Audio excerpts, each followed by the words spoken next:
Hello student, आप सभी को हमारे केमिस्ट्री क्लासेस में स्वागत है।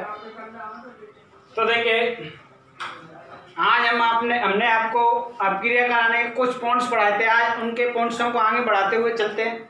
तो देखिए, इसके बाद नंबर 3 पॉइंट है कि जब धातुओं की क्रिया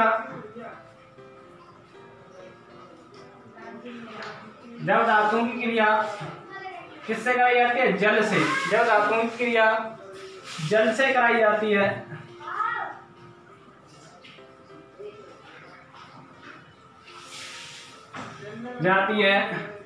तो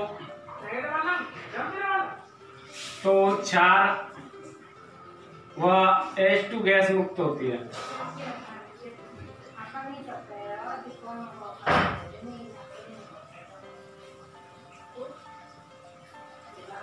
अब देखिए, जैसे कि हमने देखा कि धातुएं क्या होती हैं जो इलेक्ट्रॉन त्याग कर धनायन बनाने की क्षमता रखते हैं। सोडियम आयन है, मैग्नीशियम आयन है, ये सब क्या धातु हैं। तो इनकी क्रिया हम जल से कराएंगे। जैसे देखिए, Na की क्रिया जल से कराओ H2O, तो जल से कराने पर क्या क्षार और हाइड्रोजन गैस मुक्त होती है। तो देखिए, जल के अणुओं के मध्य में क्या पाया जाता है?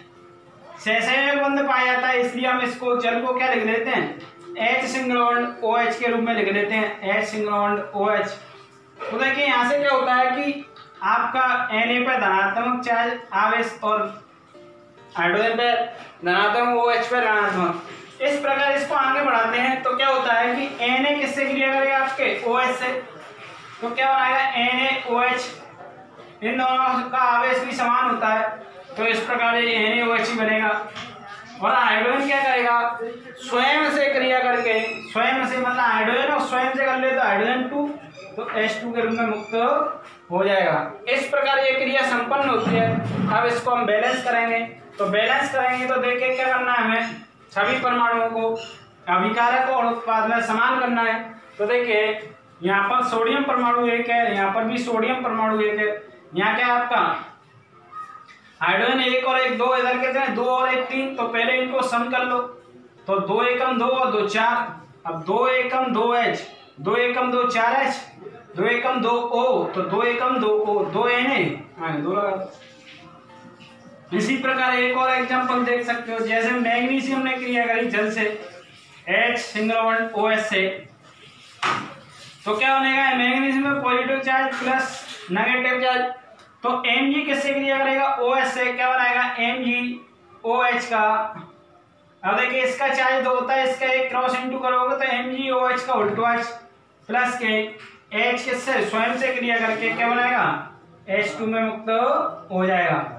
फिर इसको क्या करेंगे? हम बैलेंस करेंगे। तो 1 Mg 2 एकम 2 O, इसका इसमें गुणा हो रहा है 2 एकम 2 O, तो 2 एकम 2 O, 2H और 2H 4H, 2H और 2H 4H।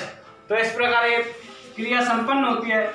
इसमें हम आपको कुछ एग्जांपल देते हैं। जैसे Ca ने क्रिया करी जल से, K ने क्रिया करी जल से, Ba ने क्रिया करी जल से, Li ने क्रिया करी जल से, और आपका एल्यूमिनियम ने क्रिया करी जल से। तो इस प्रकार इन पांचों रिएक्शनों को आपको हल करना है। और इसके बाद नेक्स्ट टॉपिक आता है, नेक्स्ट पॉइंट आता है। तो यहाँ से इसका स्क्रीनशॉट ले लो। तो नेक्स्ट पॉइंट आता है आपका पॉइंट नंबर 4। जब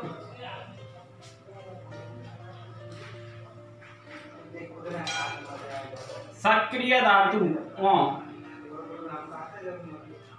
की क्रिया किससे कराई जाती है? किससे कराई जाती है? अम्लों से।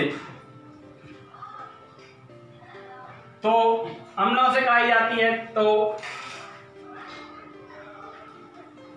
अम्लों से कराई जाती है तो क्या होता है?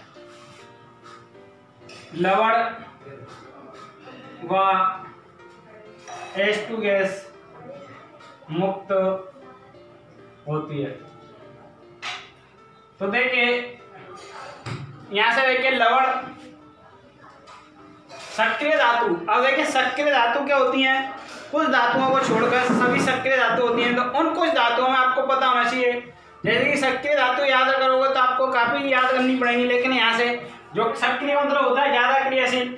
तो यहाँ से हमने वैद्युत रसायन चैप्टर पढ़ा था, उसमें हमने एक श्रेणी पढ़ी थी वैद्युत रासायनिक श्रेणी। उसमें क्या होता है, जो धातु हाइड्रोजन से नीचे होती है H2 से, कौन कौन सी होती है, Cu, Ag, Au, Pt और कौन सी होती है Ag।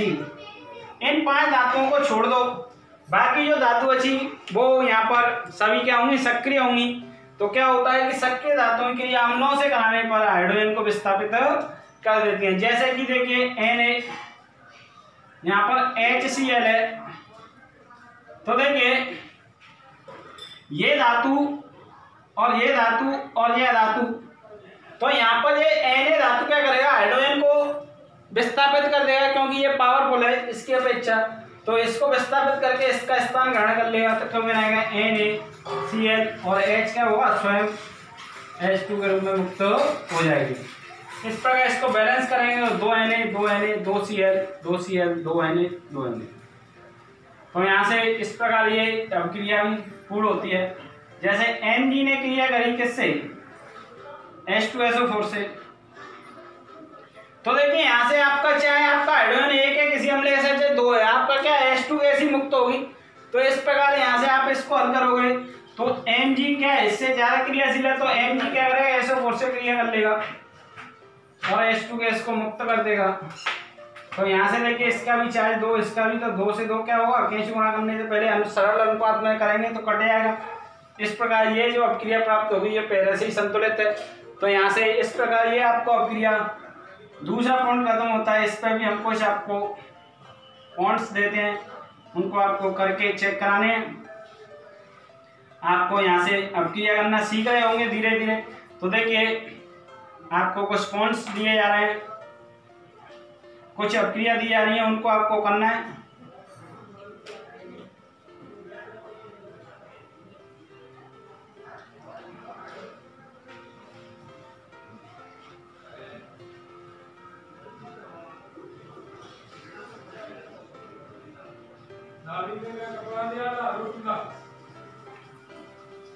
तो यहाँ से इस प्रकार आपके ये 2 पॉइंट, और इससे पहली वीडियो हमने 2 पॉइंट कराए थे, तो आप यहाँ से सिंपल अपक्रिया करना सीख सकते हो। तो देखिए इसलिए आपकी ये पॉइंट 2 खत्म होते हैं। तो यदि आपको ये पॉइंट बहुत अच्छे समय में आ रहे हैं तो क्या करना है, आपको वीडियो को सब्सक्राइब कीजिए, लाइक कीजिए और क्या कीजिए, शेयर कीजिए, जिससे कि आपके दोस्तों सहपाठियों को इससे बोर्ड परीक्षा में अधिक से अधिक अंक लाने का मौका मिले। और आप इसी प्रकार से पढ़ते चलोगे तो जैसे हम P ब्लॉक पढ़ेंगे वहाँ पर इन अपक्रियाओं की आवश्यकता पड़ेगी और आप यहाँ से अच्छे से अच्छे सीख सकते हो।